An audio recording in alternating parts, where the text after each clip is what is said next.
Well, welcome to the Unboxing the Office podcast. Corporate culture, health and wellness, they are all connected, and we're diving in today.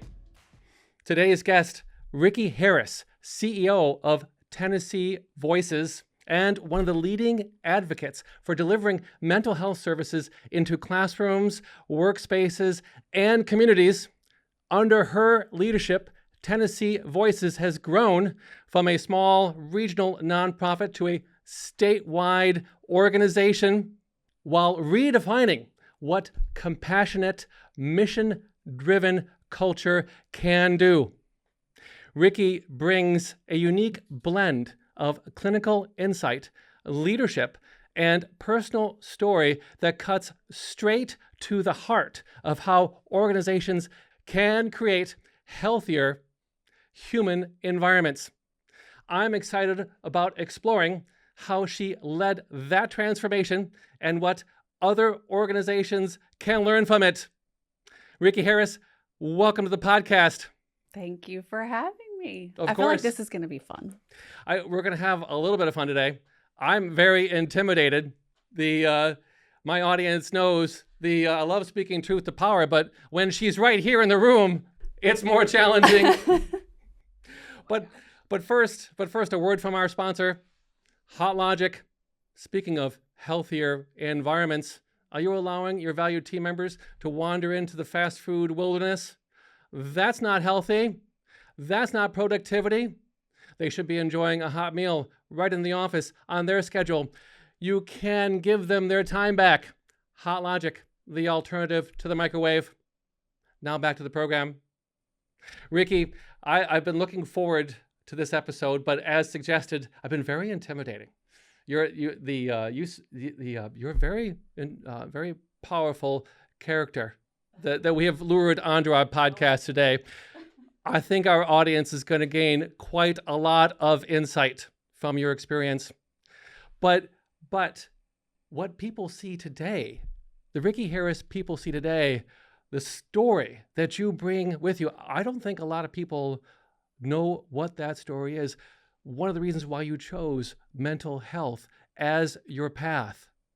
Are you willing to speak to that story Absolutely. today? Absolutely. Can you share what led you to this? I will. So, listen, as a very young child, first and foremost, I felt very different. I felt very different from my peers. I knew I was different. I just wasn't sure why it felt that way. And I learned later in life, at about 13, why I felt that way. My parents shared my origin story.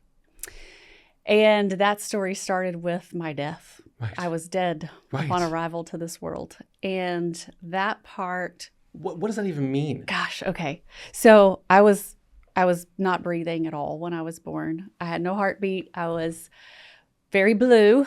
There's a lot of fun jokes about that. Blueberry was a favorite joke. Anyway, blue baby, oh yeah, all the fun things. Not funny for most people because my mom was traumatized by this, right? So my doctor decided they would do CPR, do everything they could, was not hopeful. And I started breathing 15, 20 minutes into CPR. And at that point, my doctor was clear with my mom, too long without oxygen to the brain, there's going to be some intellectual and developmental disability and delay. And that was the beginning of my story. And it isn't a story that led me to mental health, but it's a story that led me to understand myself a lot because I was very, very spiritual. I was very curious. I wanted a lot of knowledge. I was very interested in what's going on in the world around me and deeply spiritual as a child. And I thought that was normal until I met other children. And I realized I think differently. And the things I want and I think about and the way I want to spend my time is really, really different from my peers. Fast forward to the age of 7, my grandpa died by suicide. Wow. And when that happened, the curiosity sparked even greater. And I think I wanted to know why. What is that about? Why? Sure. Why would someone? And so I didn't really know. They sheltered me from this information. So I knew something strange happened around his death. The circumstances were strange, and everybody was a little cryptic about what it was. They were protecting me, right? Yeah. But I was curious as to, like, how did he die? Why did he die? What happened? Why is my mom in such a emotional place? Obviously, I saw loss as something, very difficult and unexpected. And so I just started exploring what was going on in my world with my family. And it wasn't long after that, my brother was diagnosed with bipolar disorder, and he suffered. He suffered a lot. And our family suffered. And we didn't have a lot of help because we were in rural Arkansas in the late 80s. And there wasn't a lot of option in terms of help. And my curiosity just started piquing even more. And when I heard this mental health and I heard these words about these diagnoses, I just had to know. And then off I went on that trail of curiosity. Well, and it's an amazing journey that you've had. Can you speak to, now, as a nonprofit executive, right, as suggested, you've grown the organization, right? As we like to say, if you're not moving forward, right, you're falling behind, so to speak, right? But there aren't a lot of nonprofits who can speak to that kind of success. What do you think has separated or of course, besides your talents, the very obvious talents, what do you think has separated your organization from other nonprofits who might be struggling?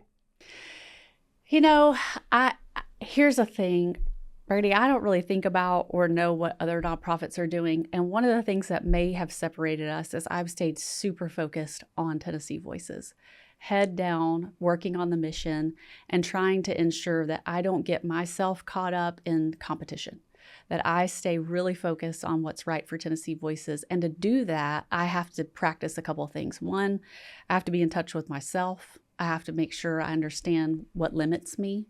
I have to keep myself accountable. I also have to be spiritually connected. To be able to lean in and know what's right, I have to be in touch with my faith and my values and my beliefs are just, God, what do you have for this organization? And how can I stay in step with that? Because here's my fear. If I get out of step with that doesn't only mess me up, it messes up all the people that I'm leading. And I value them too much to put them in that risk. So I started really working on understanding myself, understanding what I needed as a leader and how I could best lead, but also how I lean in and understand what's a good decision for this organization. It can't be self-serving. So I started working on understanding me. In 2018, I had a sabbatical that changed everything for me. Well, we're going to talk about that. Yeah, we got to talk about it. It was a wonderful experience. 2 months out of the office, a whole plan, we'll talk about it. It changed everything. Okay. And when I came back, I really didn't have the limit of fear anymore. Wow. And that might, in fact, be the key to where I was as a leader, to what opened up our growth. Well, my audience wants to know about that sabbatical. Where can they buy tickets? Right. Such a good question. So this is incredible. An opportunity came along from a local foundation here, where they pay for executives to have a sabbatical to do some work, self-care work, or whatever you call it. We can unpack self-care. I don't know that that's the best word anymore. For me, it's self-preservation. Sure. How do I preserve myself as a leader so I don't get in my own way? And I got the opportunity to go. My board approved it. They were so supportive because I was so nervous to leave. I had in my head that if I left, everything would fall apart. Hilarious, because it didn't. It actually got better. Not while I was gone because I was gone, but because everybody got a chance to practice something new. I did, my leadership team did, and everyone had to grow real fast. And we all had 8 weeks to do it. And it was wonderful. But in that time, I'm a little bit of a type A person. So I had a whole plan for myself. I was going to work on myself spiritually, socially, because I had pretty much given up my social life for my job.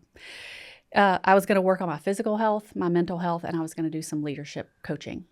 And of course, everything went perfectly to plan. Everything went perfectly to plan. No, it totally showed me that I had a lot to work on and that the number one thing I was struggling with in every single category was fear, fear, fear, fear. I was operating off of fear that I would fail, fear the organization would fail, fear I'd lose my reputation, fear I'd let down the board, fear I'd let down the staff. And everything I was doing was gripping tighter, locking down our opportunities to take some risk and maybe flourish in a way that we didn't plan. And so when I decided, and it took all those things, oh my gosh, it took the mental health, the spiritual health, the physical health, all the work to get me to unlock that grip I had and to say, you know what? I'm going to let fear go. I'm going to trust God's got this. I'm not going to be taking myself too seriously anymore. And I'm going to explore what's available to us. And the other thing I did was forgot completely about competition. It's really hard to do because if you have ever taken the Clifton Strengths Finder, Sure. My competition is very high. Very, very high. We can see that.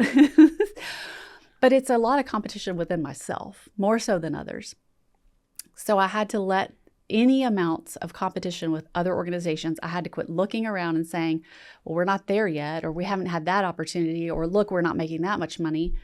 And I had to go, forget it, scrap it, don't even care about it. What are we going to do to grow and flourish inside these walls, outside these walls? And a lot of that became the importance of collaboration and partnership for us. Okay, we got to go off script. Do it. Your business is mental health. Mm-hmm. Forgive me for saying that, but I just said it. A lot of people would suggest that our nation is experiencing a mental health crisis for a host of other issues. Mm-hmm. God, Lord knows, right? All of them. Could you perhaps identify, for the benefit of the audience, what you view are the top 3 challenges we face in this mental health crisis that we're in? Yeah. Well, first of all, we lost a sense of community.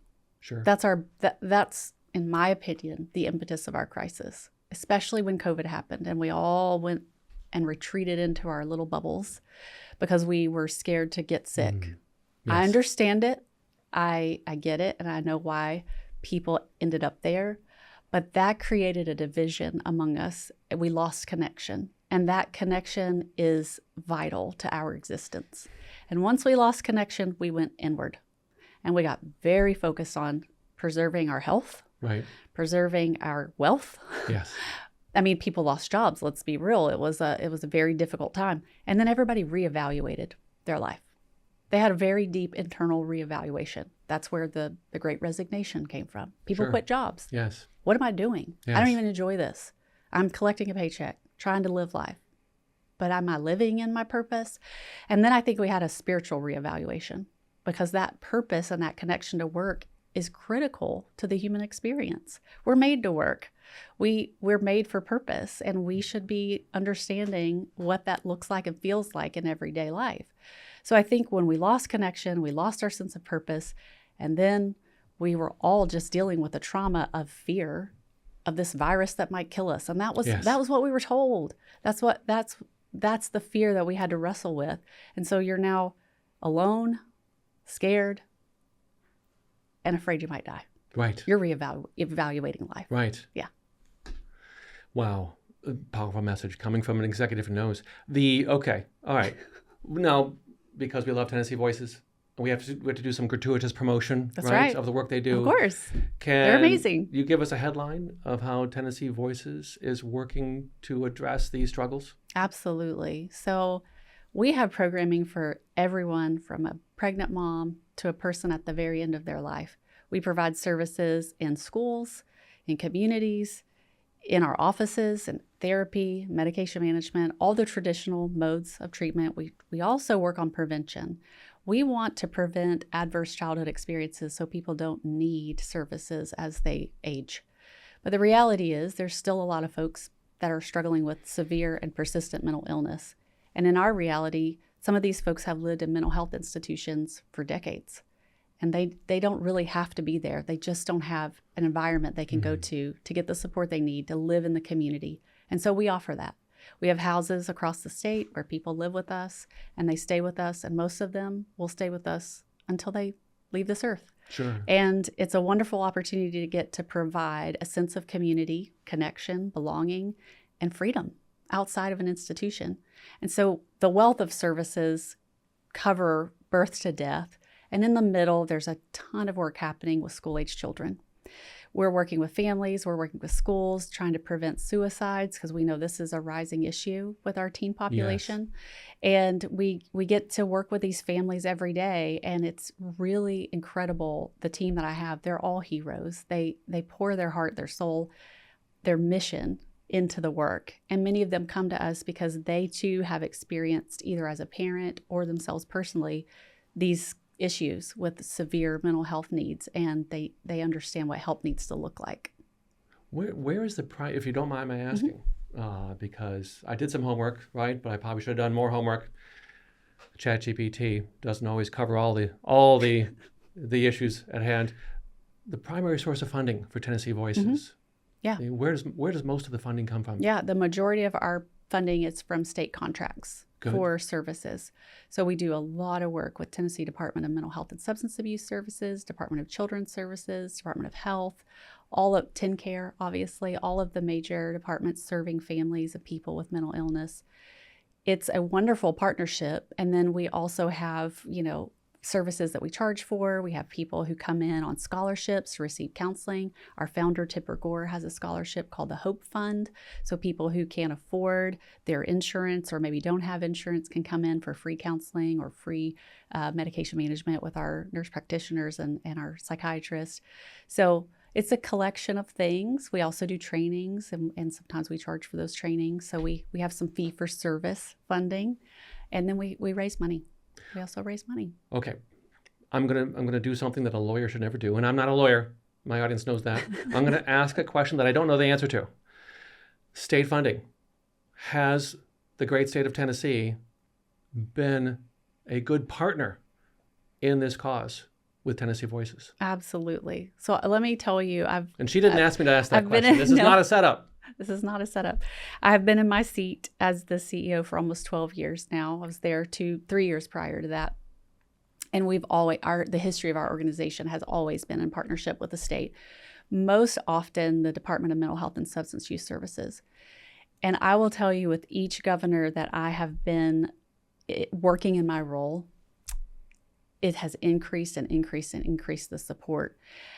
Our Commissioner of Mental Health, Marie Williams, says this: our system isn't broken, it's underfunded. And she has advocated for funding and been so successful in that, which has then helped all of us as providers to continue to be able to do the work we need to do and expand because the demand is so high. But the other thing it's done is helped us with workforce issues because, like everyone, we're struggling to keep a workforce in this field. And that's a nationwide issue. That's not a Tennessee-only issue. And so the state has even gone further in the last 4 years to continue to provide funding to develop and increase our workforce, better rates for our pay, better opportunities to recruit, and getting to a younger audience to encourage them to join this field as they're selecting their career path. So there's been so much, I really can't say enough, there's been so much advocacy from both the providers and advocates, but also from the state internally to continue to increase and fund this work. And we've seen nothing but increases in all of Governor Lee's leadership. We've seen increases to mental health, and Governor Haslam as well. So it's pretty incredible, and it's a great time to work with the state. I have friends in other states that, grumble and moan. I will say we are very fortunate in Tennessee, very fortunate. That's so great to hear. Mm-hmm. I am not surprised. Thank you, Governor Lee. All right, let's get back down to brass tacks, okay, because you're the CEO of the organization, and I know you have a host of challenges. Growing organizations is not easy, mm-hmm, and CEOs have bosses. They're called the board, mm-hmm, right?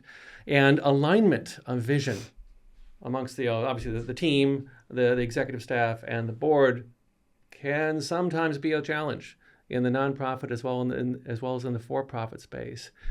How is it possible that you're able to achieve the alignment that's required? Growing nonprofits is hard. Yes. Right? Yes. And M&A, we're going to talk about merger and acquisitions. Mm-hmm. M&A in the nonprofit space? What?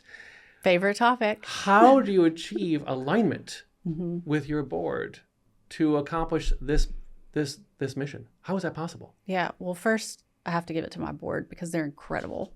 I have had such a supportive board from day one. It has been honestly a dream. And again, I have peers. I understand this can be one of the challenges of leadership. It hasn't been mine. It has actually been one of the most supportive parts of my leadership. Wow. But it really began with, remember I said in 2018, they granted me a 2-month sabbatical, right. And I got to leave, got paid, and got to go explore how to become a better leader and preserve myself for the long haul, right? So these people are very innovative in their thinking, but they also all come from very large companies. Literally, I have my board president at this moment, shout out to Jonathan Joyce, is in M&A space with Deloitte. Wow. And he understands what it means to grow and how we need to grow. And I could say so many things about so many people. As we've built over time, each board member and particularly each board president has taught me a little bit more about how to grow a nonprofit, and none of them are in the nonprofit world. Most of them were in the for-profit world. Yes. But they also understood the mission above the money. And so this is where it got really good because my board is with me on that piece. The mission is always in front of the money. We're going to talk about that. Yeah. And they have always been as focused on the mission as I have. And so that alignment is there. And that has to then translate down to my leadership team. So I've got to be able to communicate, be vision oriented, make sure they understand what we're trying to do. And listen, I say this to my team all the time. We're not growing just to grow. We're growing on purpose. There has to be a reason. We have to know what we're growing for. And we're not just after money, because once we shift our thinking to that, then we've lost the focus on our human capital. And those people are the most important thing to the mission. There we go. Wait, okay, right? You baited me with the human capital line. Lord knows I love human capital. because in our estimation, and I'm going to speak on behalf of the unknown group here, the culture is hopelessly fragmented. Mm-hmm. Right? The workplace is challenged, to be generous about it, to a great extent. And most executives, they treat their organizations like machines. They want their dashboards. They don't care about anything that does not show up on the dashboard. If it's not a KPI, if it's not what the board is holding me accountable to, I don't give a flip, right? But somehow you have transcended, you have accomplished the impossible. You've delivered humanity, let me say, humanity into the workplace. Irrespective, let me rephrase. You've accomplished your financial goals, mm-hmm. but you've also created a more human workplace. How is that possible? Yeah. Remember that part I said about spiritual alignment? Well, we're going to get there. That's coming. Yeah. So I'll tell you a couple of things. It's funny that you bring that up. I recently hired a woman who's incredible over compliance and quality. And she came from corporate world, and we had our first annual meeting, all staff gathered in September. And when we got done, she pulled me aside and said, in my 20 years of working for for-profit organizations, I've never left an annual meeting of all staff and first felt so energized and excited. And second, you never talked about money. I don't understand. I don't understand. Right. You're fired. Right. And I was like, listen, that's not, the mission is what we're all on board for. The staff don't care about how much more money we have. They care about whether people are getting help. That's why they signed up to work here. Sure. They see themselves as heroes, and they are, delivering the care that is missing in someone's life. And so I work on intrinsic values. I work on the part of the human that makes them light up to do their job.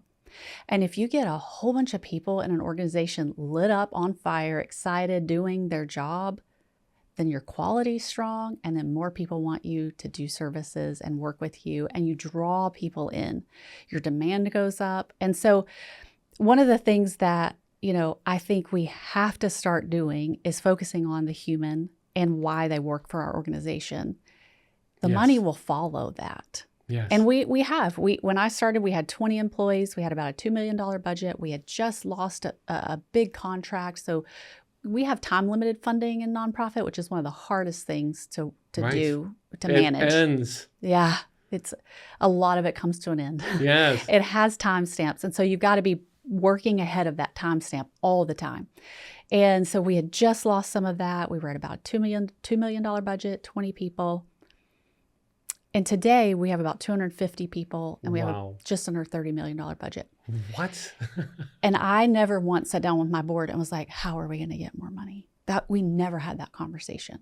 I don't Ever. understand the words that are coming out of your mouth. Yeah, I know. But you pull in and scoop in a bunch of people who care a lot, who are mission focused, who are working on their purpose, who are there because they know that whatever iteration of it, I would say God has a plan. That's part of the plan. They're doing what they're supposed to do. It's exciting to them. And then we talk about that value all the time and how much that value matters. And then the other part of it is, I alluded to it earlier, I had to get out of my way, stop being competitive, and go be collaborative. And that is huge for our mission. It's in our mission statement. We aim to be collaborative leaders, meaning we want to partner with everybody. We don't think we have all the answers to everyone's problems, and we don't need every single person who needs help coming to us for help. We need to be connected, and we need to be connected in a way that makes sense with the other people providing services like ours. And that's actually how we got into M&A work. Well, okay. Yeah. All right. I think I've heard what you're saying. But one element that is a particular interest to me in my journey is this conflict, as you suggest, between being competitive and being collaborative. Mm-hmm. There's not a lot of people who talk about that. Yeah. As my audience knows, I talk a lot about this idea of structuring every transaction as a win-lose. Someone's got to win, someone's got to lose. But when you say collaborative, are you suggesting it's possible to structure transactions so that it becomes a win-win? That's exactly what I'm saying. Are you saying this is possible? This has been done. Okay, I'm calling them out.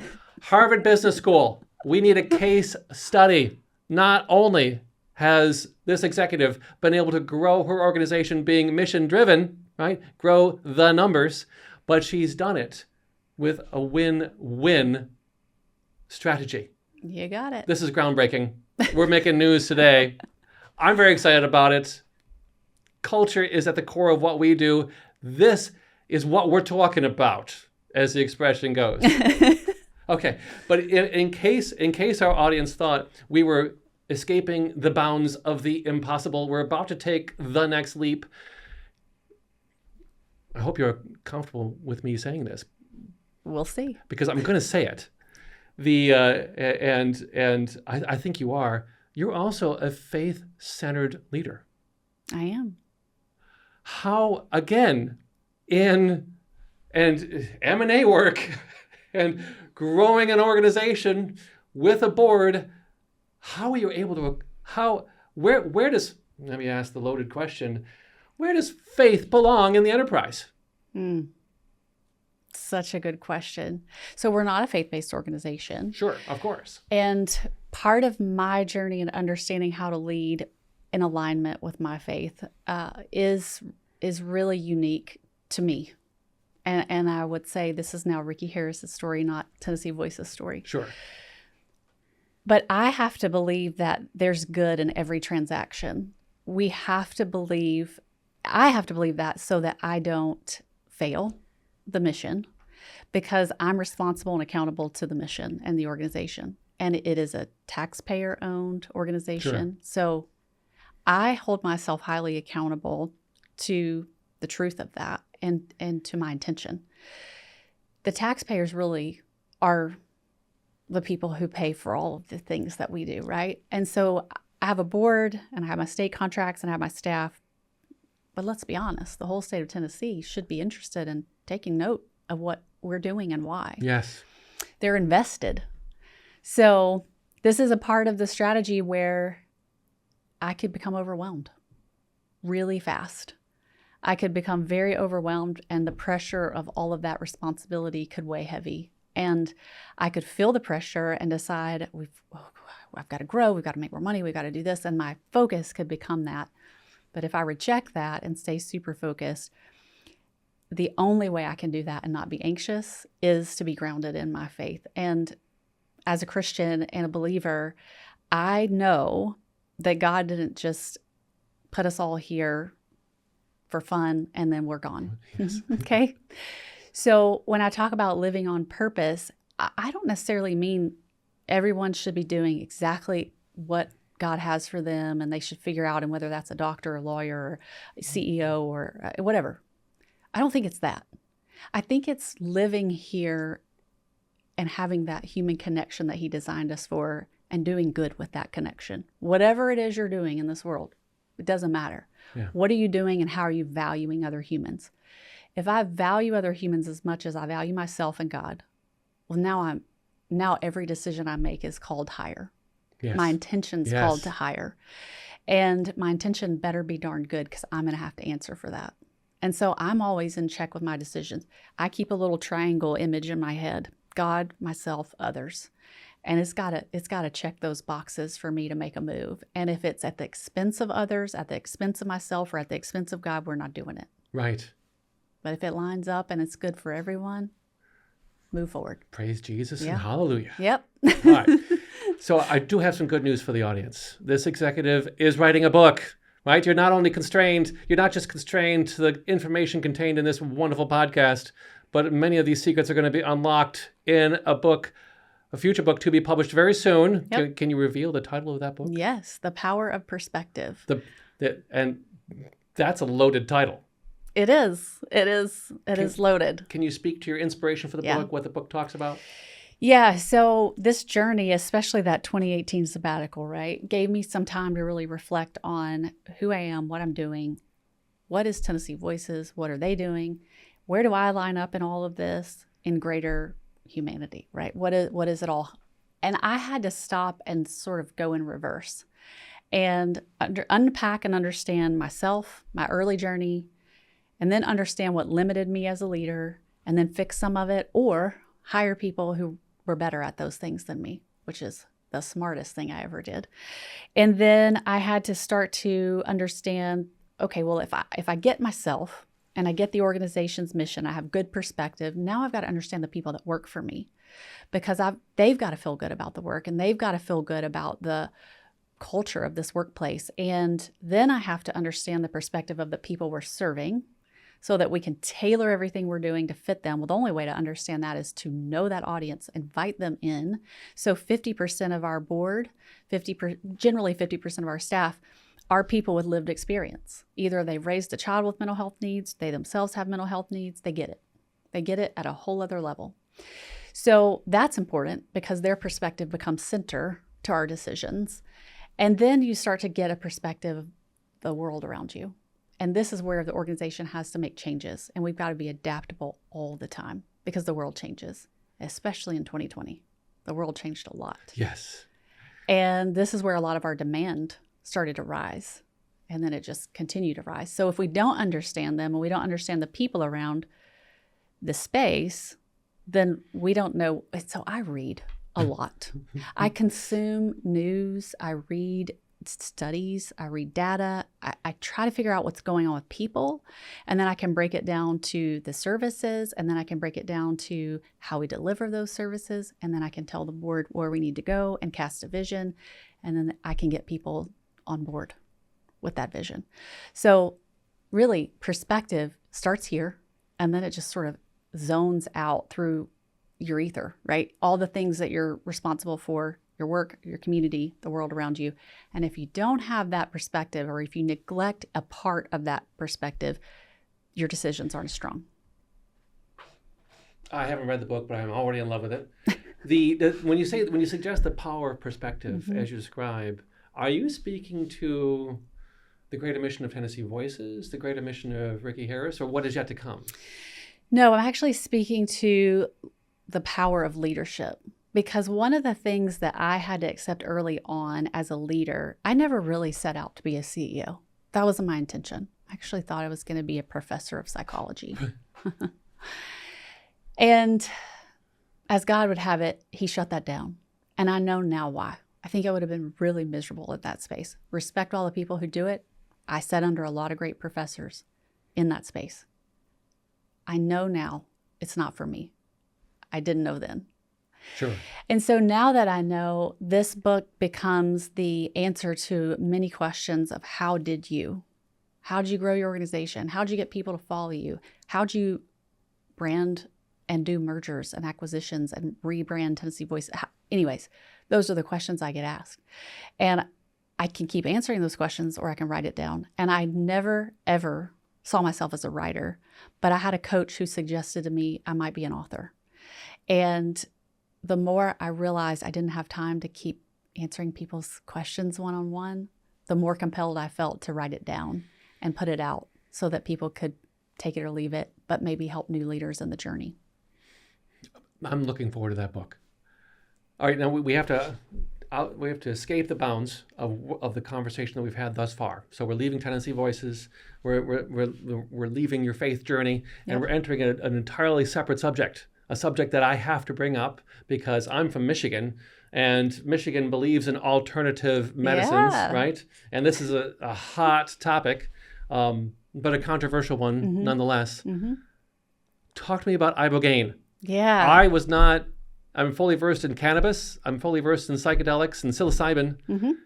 But ibogaine is not something I'm familiar with. What's this all about? Okay. Well, this is hilarious. Not something I ever imagined I'd be sitting and talking about over and over and over. But in the last year, remember I told you, I read, Yes. I hunger. I just have this hunger for knowledge. And I also know how to take my passion and turn it into purpose. So I have a passion for doing the absolute best we can do for people with opioid addiction, substance use addictions, mental health, PTSD, severe concerns. And I happen to have people in my life and my family around me who have touched these subjects personally and have done everything there is out there, every treatment possible, and haven't, in my view, had the opportunity or the chance to fully heal. And when I had the chance, I see this, right? I work in this space, so I know what treatment looks like, and I understand what substance use treatments are available to people in Tennessee, and I understand the system around us and the supports for people who have substance use and mental health needs. But when I walked family members through it personally, and I went into those spaces as a support of a client, potential client, I just remember thinking, this just doesn't feel right. It shifted your perspective. Yes, completely. And then I understood the options that were available, and I'm just going to be completely open with you that when you have a person who suffered with opioid addiction, they didn't end up there because there's some, failed, this vision that we put out there about people with substance use needs is that they are losers. Right. That's a That's stereotype. so far from the Right. truth. I literally have a family member who had a tooth infection, was given an opioid, Of course. and there it began. Yeah. Not a loser. Yeah. Athletes, Pretty awesome executives, person. politicians. Right. So when you see that, you understand that, and then you start to understand big picture, what has happened with opioids and the opioid settlement and all the money that's been given back to the communities to fix the problem have all gone back to giving them a new medication that they'll now be on forever. Yes. And that medication fails so many people. And I talk to those people all the time. And they don't want it and they don't want to be on it, but they feel like that's the last resort, the last option. So I was just desperate. Listen, for everybody in Tennessee struggling with it, but for my own family members, what can I be doing as a mental health advocate, a CEO of an agency who literally set up in our mission to be advocates? What can I do? So I was like, what better treatment? What's a better alternative? Where is an option that heals people and puts them on a path to long-term recovery so they can go back and live the life they were supposed to have before this stupid drug was introduced? Yeah. And I found ibogaine in that research. Now, I studied all the psychedelics you mentioned, and I looked at all those, and there's some pretty promising things about all of them. But I didn't feel as compelled to advocate for those as I did for ibogaine, because what I learned from first of all, the Stanford study done by Dr. Nolan Williams, who has since passed away, and it's so sad because he really carved a path for this, and he deserves that acknowledgement. But at Stanford, they studied this. This goes way back centuries. If you look at the Bwiti people in Gabon, Africa, using this compound from a bush. Plant-based compound. Iboga, yes. Plant-based compound. They have used it for centuries, and people started understanding the power of this alkaloid and going and saying, well, maybe it could help me. And then they're coming back with these stories, and then it becomes a very, very hot topic with veterans, especially special ops veterans. Oh, yeah. So they know their friends are going, so they start going, and then they're coming back with these powerful stories. And I actually met Governor Rick Perry, former governor of Texas, and he told me about his work with Americans for Ibogaine and why he started doing that and advocating for Ibogaine. And the more we talked, the more I just felt this, maybe it was God, I don't know, but this presence saying, you've got to help get this to the U.S. and your job is to focus on Tennessee. That's your space. Right. That's you got to do it. So I met with Governor Perry. I met with Brian Hubbard, the CEO of Americans for Ibogaine, and that's where the whole journey began. In the last 6 months have been a lot of talk about ibogaine. How is this treatment being received? Really well. Surprisingly, really well. And honestly, every person we've talked to, every stakeholder, every lawmaker, many of them have never heard of it. So we're introducing new information, but they're also reading the research we're providing them, the documents we're giving them, and they're going, wait, this has the power to actually disrupt the addiction cycle at its root. What are we waiting for? Right. I mean, it's been that easy of a conversation. Now, it's not to say there's no risk with this. We understand the risk. There are cardiac risk, but there are also doctors who have already worked on risk mitigation. There's a magnesium protocol. I'm not saying that, it's as simple as that, but with good blood work, a good medical history, and a workup on a magnesium protocol, you can be protected from those risks very easily. And there's really reputable clinics in Mexico now that are doing this work by the thousands. Sure. They're seeing people every day. And this treatment is healing people, and they're coming back saying, I don't even want to drink. I don't crave a drug. So there were people who even said that they had a sugar fix. They came back, they don't even want sugar. Maybe I need to do that. I like chocolate a lot, but this is huge. And these testimonies are huge, and there's thousands of testimonies, and there's more than I can even count of one-to-one, me talking to a person who's received ibogaine treatment saying, if only everyone else could get the chance. But you must have critics. Oh, I have had very few critics, Okay. except for people who mention this cardiac risk or say to me, why would you try this in Tennessee? Tennessee's not open to psychedelics. Well, here's the difference with ibogaine and other psychedelics. One, it's a very different experience physically with ibogaine. So the experience physically is pretty unpleasant for most people. They say they experience a lot of purging through the process. And if you've ever read The Body Keeps the Score, and you know how trauma gets trapped in the body, Yes. it just like makes so much sense to me that would be part of the process. But the point is, they're saying to me, you don't ever want to have to go back and do it again. It's not pleasurable. It's not fun. And to me, that's where it clicked was, okay, so there's a very, very, very low chance that this becomes a street drug. This is not something people are going to enjoy. It's not a party drug. They're not going to want to go do it again and again. But they're healing after this very unpleasant experience.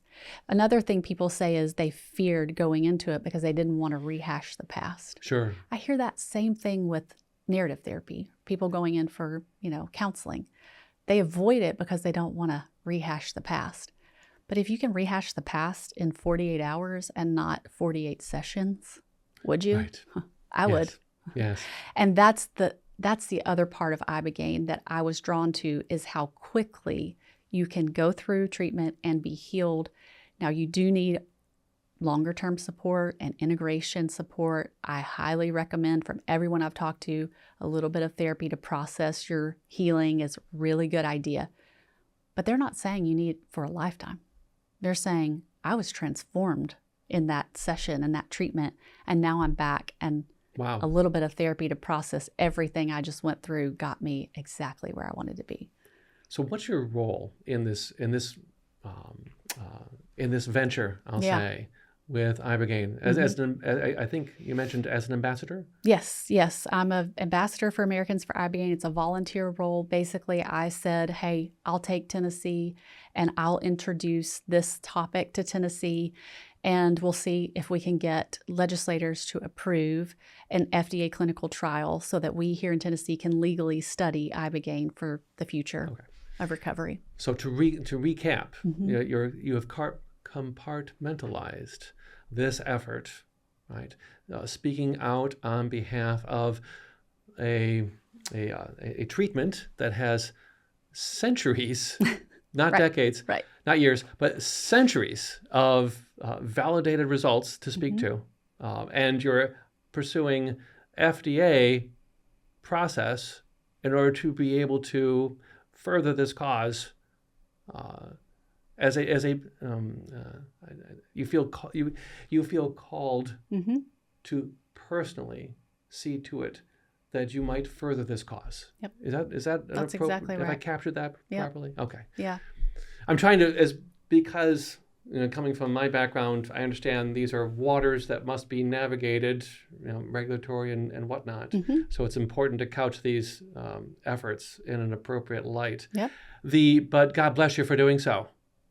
Well, thank you. Now, that being said, let's revisit that faith journey. I don't know if the church approves of this. How, as a faith-centered leader, where do you fall? How do you explain? I can't imagine. I can't imagine the church has looked with fond eyes on this effort. Can you speak to that? I can. First of all, the people who ask me the most about how to get this treatment are from the people in my church. Good. So, because they know me and I'm talking about this, and they're like, what is this you're talking about? And how do we tell our friends who need this? I would tell you that one of the things that has helped me as a Christian accept this idea is understanding the realm of psychedelics a little bit better. Sure. And understanding that there are 2 or 3 ways to look at the use of plant-based medicine, psychedelics being one of those. First of all, I think you have to be really careful, one, that if we're recommending any kind of use of a plant-based medicine like this, we're doing so for the purpose of healing a problem. Yes. That it's not recreational or just, hey, it's good for you. Right. Or this is fun. Because that's not how I view it. That's not how Tennessee Voices views it. The second thing is the use of this kind of medication it can take you on 2 journeys. One, you can go inward and stay there and be stuck. I don't recommend that position. But a lot of people who are in the psychedelic world do like to continue those uses. And I would just say intention is critical. The need and the intention around the use is so critical, in my view. The other thing that it can do is really take you to a place of questioning, is this right? And the only reason I questioned, is it right, is because it's illegal. It's a Schedule I drug. Yes. And so I don't like to do illegal things. Right. I don't like to participate in illegal activity. And I'm such a rule follower in my life that the first pass at this, I was like, oh goodness. People are leaving the country and doing this. Well, it's not illegal if you go to Mexico. You're not doing it in the country. I had to unpack that for myself first. The second part of that was, then my role as an advocate, if I believe this is good for people, is to fight for the right to study it legally. Yes. That's what I'm asking for. Right. I'm not advocating that anyone illegally use it in the U.S. right now. Right. As desperate as you may be, and I understand desperation, I do. Here's the thing I believe about the opportunities around ibogaine and how to incorporate this with our faith. I use nutraceuticals every day. Sure.